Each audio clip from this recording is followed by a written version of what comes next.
Hey guys, thanks for coming back and joining us here at Salty Ginger Talk. Glad to have you back. Today's episode, we're going to talk about techniques you can use to take control of your emotions. And so, if you're new to the channel, something we talk about a lot is trying to stay in control of how we react to the world and the things that happen to us or happen around us. We talk about controlling our emotions. We talk about being fact based in our decision making process. We talk about doing research and kind of understanding things as good as well as we can before we make decisions on them. So focus on things in your control, essentially. If you don't have control over it, forget about it. If you do have control over it, really take control over it. And your emotions are something you absolutely have control over. So, this is a new thought process to a lot of people. A lot of folks may recognize, hey, I don't like that I'm emotional. I don't like that I'm reactive. I don't like that I let my emotions get the best of me. And, a little corollary to this, I speak from experience here. I have a terrible temper. That has always been my biggest challenge. I'm super Irish and I don't drink, so I fight twice as much to make up for it. It's very easy for me to lose my temper. And it's not a good way to be. It's usually things don't work out well for you when you react emotionally. So I have had to develop my own coping techniques and mechanisms over the years to control my temper. And really, it's a mindset. It's really how you think about things. And that's why we talk so much about mindset and thought process and really, forcing yourself to be accountable to yourself and taking control of your emotions. So that all sounds well and good. But if this is new, or if this is something that you haven't dug into, but you want to dig into it, or it's something you want to get better at, where do you start? Like, what are some techniques? What are some real world things that you can actually do to try to control your emotions? So even if you want to, like, what do you do? How do you go about it? So that's the point of today's episode. We wanted to go through 8 things that you can focus on. These are real activities, real things you can do, real things you can focus on to really kind of get control of your emotions and figure out how to react differently, or even better, not react.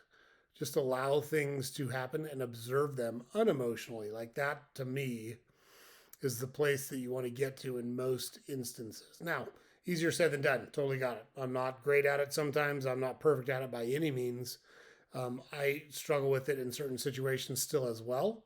And I've got to continue to get better at it. I'm light years ahead of where I used to be, but I got a long way to go before I'm perfect. So I'm not preaching. I'm not telling you that I'm great. I'm just telling you these things have worked for me, and I've made big improvements in my life by practicing these things. Not perfect, but improved. And I think that's important to call out. So, with all that said, let's jump into our tips and kind of work through these so you can listen, take notes, think through them, whatever you want to, however you want to process them. But I'm hoping that you can use these tips in your real world, in the real life you live, and make improvements on how you want to approach things. So, number one, be aware of your emotions. You'd be shocked how many times people don't know that they're angry. People don't know that they're upset. People don't know that they're whatever emotion you want to insert here. The negative ones are the ones that can creep up on you and kind of fester inside, churn in your head, and it's kind of subconsciously. You don't even know that it's happening. You don't even know that you're doing it. But it's very easy to let them control you instead of you controlling them. So the first thing you want to do is just be aware of your emotions. Keep a little notepad with you. Take your phone out and note, hey, send yourself a text. Take notes in your notepad on your phone. And I have an iPhone, so I don't know how Samsung phones work or those types of things, but there's got to be some version of notes in that phone as well. I personally like to write things down because when I write things down, the process of physically having to write something down with a pen on a piece of paper makes it stick in my head different. So I don't like taking notes electronically. I actually like taking written notes.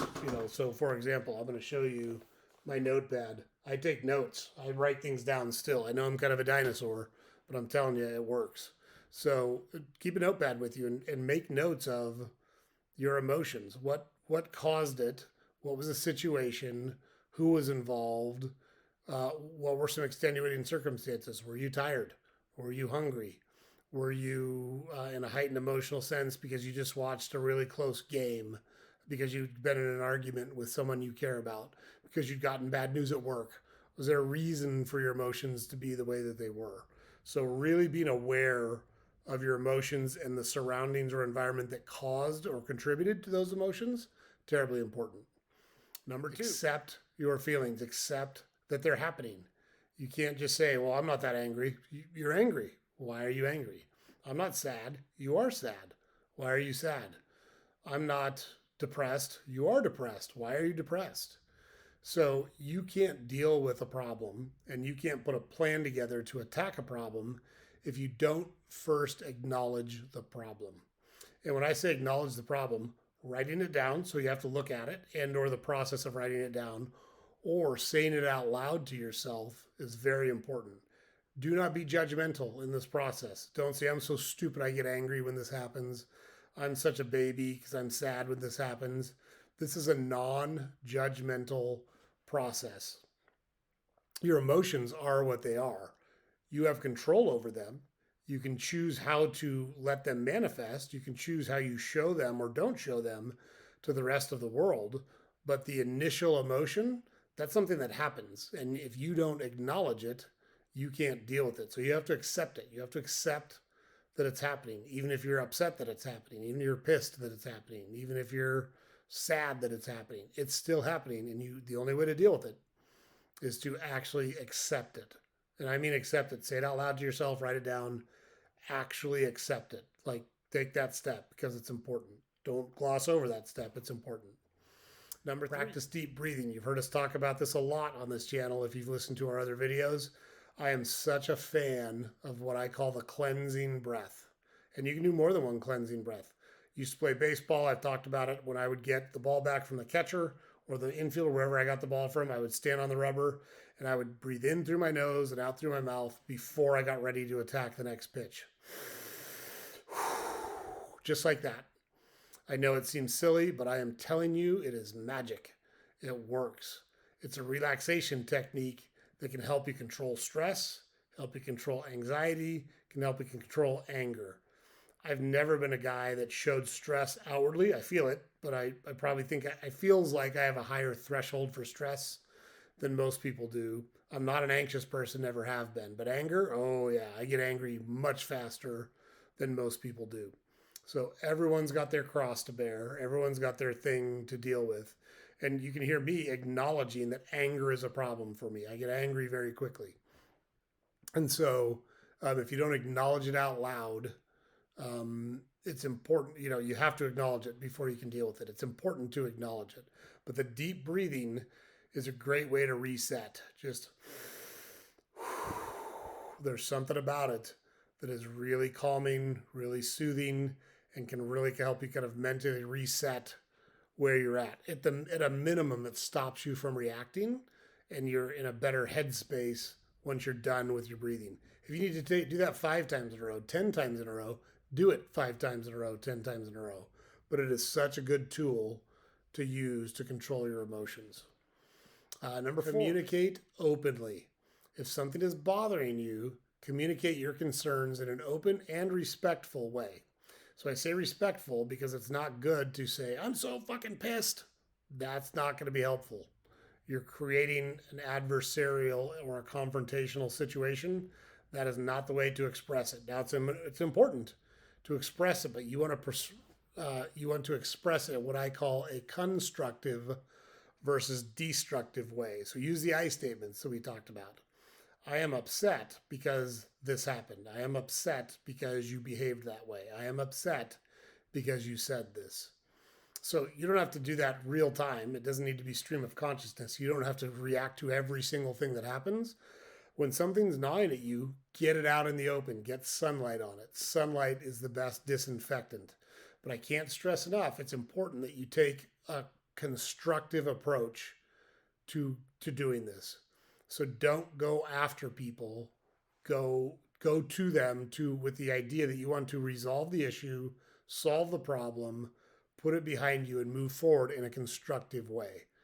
Don't just go throw up your problems or your emotions on somebody. Reason through them in your head and express them in a constructive way. But it's very important to communicate it openly. Don't let it fester. Don't say I'm going to ignore it. Don't say I'll let it pass. You have to confront it in a productive way. Very, very important. Number five, improve your relationships. By the way, all these steps we're talking about will help you improve your relationships. But close relationships can help you develop emotional intelligence, which can help you control your emotions. So, emotional intelligence is being able to kind of read a situation, read a room, and figure out what it is that people need. Now, I've talked, a lot on this channel about coaching and about leadership and about pushing people to become their best. And that's a part of a leadership role. And there's multiple tools by which you use to do that. Sometimes you do need to get into people. Sometimes when you've tried the understated, calm, rational way, sometimes the best way is to get into them a little bit. You don't want to be negative or derogatory or say things that you can't take back. Like you can't be that stupid. That's not a good way to go, but you're better than this. I'm disappointed that we're having this conversation again. We've had this conversation 3 or 4 times. Why are we keep having this conversation? What do we have to do to stop from having this conversation again? What support do you need from me? Like those are ways that you can challenge somebody and really kind of focus what you need to focus on with that person. But if that's the first interaction, that makes it tough. If you improve your relationship, if you have a solid relationship with people before it gets to that point, it's going to be super useful. So by improving your relationships, it's going to help you learn how to connect with people. It's going to help you learn how to read situations and other people's reactions and other people's emotions. And it's funny because in a business setting, I rarely read a room wrong, or I rarely read a negotiation wrong. It's been a long time since I was thinking things were going to play out one way and they played out a different way. I've gotten good at it over the years, and it's because I've practiced, and it's because I've put myself in situations where I can use these skills over and over and over again and get better at them. So improving your relationships is a great way to take control of your emotions, because it's just kind of practice in a safe place. It's practice with people that care about you. It's practice with people that want you to be successful, that want the best for you. By improving those relationships, you give yourself kind of a proving ground and a place to work through all these things with people that want you to be successful. So it's super useful. Number 6, sometimes things are so difficult, or the problem is so unique, or the situation is so unique that you need to get help from someone that's not your friend, so someone that's not close to you. That's okay. That's okay. There's nothing wrong with that. Counseling can help you gain control over your emotions, your thoughts, and the physical sensations around you that are causing those problems in your life. If it's financial problems, if it's relationship problems, if it's work problems, there's counseling available out there that's not crazy expensive. If you work at a fairly significant size company, most places have what's called an EAP, an employee assistance program. And part of that program is an 800 number you can call and say, hey, I'm kind of struggling with something right now. I want to talk to somebody about it. A lot of places have that already. If you don't have that, ask your doctor. Your doctor can refer you to a good counselor. You maybe have a friend that has seen a counselor that could refer you to a counselor. Those are all good places, but don't run from it. Don't feel ashamed that you need to go seek counseling. Don't judge yourself because you need to seek counseling. If you need counseling, go get counseling. It's much better to have someone help you develop these coping mechanisms if you can't do it on your own, or the situation feels too big for you, or too foreign to you, or you're not sure where to attack it. There's nothing wrong with counseling. Counseling is a good thing when you need it. So there should be no stigma attached to it. You shouldn't feel bad about it. You shouldn't judge yourself. If you need to get counseling, get counseling. I'm fortunate that I've got several people close to me that I can go to things with. They have high emotional intelligence levels, and I've never needed to go to counseling, or never felt like I've needed counseling. But if I did, I'd go get it. But I've been fortunate that I've surrounded myself with people that kind of provide those resources and outlets for me already. but there's nothing wrong with it. If you need counseling, go get counseling. Number 7, identify the triggers. Try to identify what causes your emotions to trigger. What is it? Is there certain situations? Is there certain words? I can tell you that the word overwhelmed is not a word I like to hear. Overwhelmed to me says I've given up. I've got too much coming at me. I can't handle it and I'm quitting. And so when I hear the word overwhelmed, I almost always push back on that. So people close to me know not to use the word overwhelmed. If they say they're feeling overwhelmed, got it. I can help them break that down. But if they say to me, you seem overwhelmed, I push back. I'm not overwhelmed. I might have a lot going on and I might have some stuff out of control, but I'm going to find a way to get it back under control. But that's a good example. That's my own personal example that's what works for me. I don't like when people ignore facts. That bothers me a lot when they just allow their emotions to blind themselves to facts that are right in front of them. It's my biggest challenge with the presidential election that's going now is you've got two sides and each side refuses to see the negatives on the side they support or the positives on the side that they don't support. And both sides have both positives and negatives. And it's very annoying to me when people allow themselves to get so caught up in their emotions that they refuse to deal in reality. Because reality is where we live. Reality is the real world. That's where we need to focus. And so if you can identify those triggers in yourself, see, and I don't express those things to people outwardly. I don't judge them. I don't attack them. But they're things that I know when I'm going to be in a situation where I know people are going to behave that way. I need to mentally prepare myself to take a constructive approach in those situations because it'd be very easy for me to lose my temper, lose my emotions, and allow it to negatively impact my ability to bring those situations to good resolutions. So identify those triggers for yourself. Write them down. 8, practice constructive communication. So what I mean by that is we've given a lot of examples through this episode and other episodes already. Avoid accusatory words and global statements.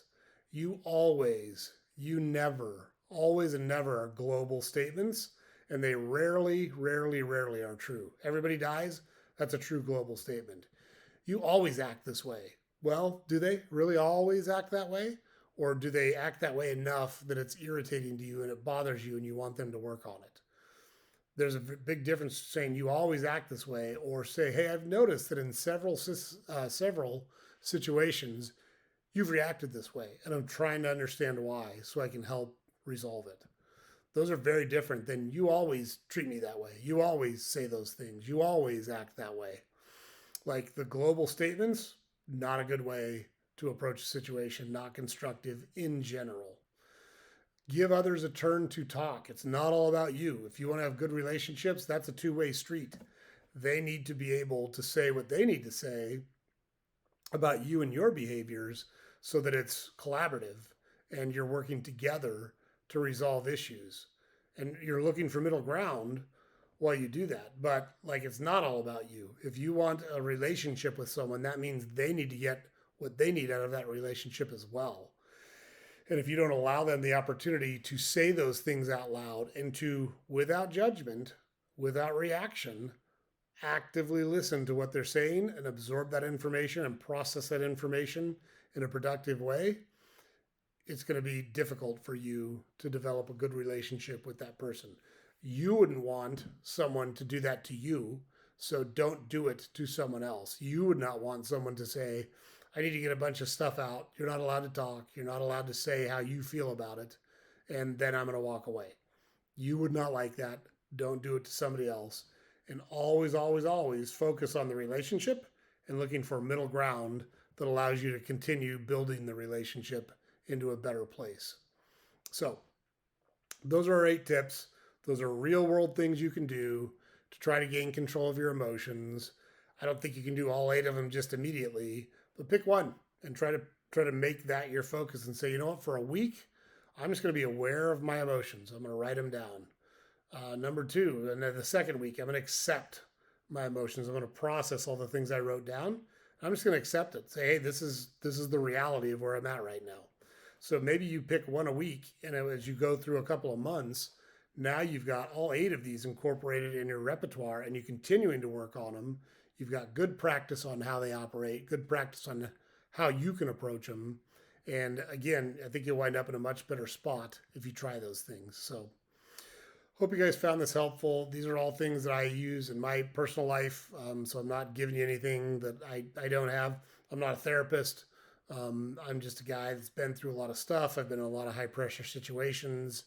I'm pretty good at reading situations. I'm pretty good at leading people. And I'm hoping that by sharing some of the things that have worked for me, you guys find them useful and can incorporate them into your world as well. So don't forget to head over to our website, guys, saltygingertalk.com. All our podcast episodes are there. We've got a daily newsletter you can subscribe to there. And we've got links to all of our other social media there as well. Don't forget to like, comment, and subscribe on our content on whatever platform you consume it on. Really appreciate you guys coming back and supporting the channel. Great to have you here. Hope to see you next time. Until then, everybody have a great week.